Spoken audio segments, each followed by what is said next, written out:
Sehr və cadının batıl olmağını istəyirsənsə, gərək Ayətullah Behçətin 5 tövsiyəsinə əməl edəsən.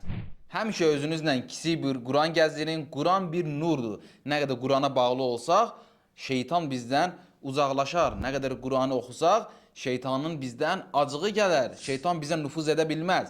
Ayətəl Kürsünü çox oxumaq, Nas Fələq surəsini çox oxumaq, gün ərzində ən azı Quran-ı Kərimdən 50 ayə tilavət etmək, azan vaxtı evdə nisbətən uca səslə azan demək.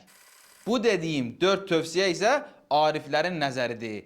Həmişə dəst namazda olmaq, gün ərzində az da olsa sədəqə vermək, İmam Cavad əleyhissalamın hirzini, duasını taxmaq və İmam Hüseyn əleyhissalamın türbəti ilə namaz qılmaq, torpağına səcdə etmək və onun torpağından olan təsbihlə zikr etmək. İmam Hüseyn əleyhissalamın torpağı səbəb olur ki, şeytan insandan uzaqlaşsın. Maksimum dərəcədə paylaşın. Bu günlərdə sehr və cadu eləyənlər çoxalıb cəmaatın evini bədbəxt eləyirlər. Amma bir çoxları bu məlumatlardan xəbərsizdir. Paylaşın ki, onların da qarşısına çıxsın və bu şeytanı tələdən amanda qalsınlar.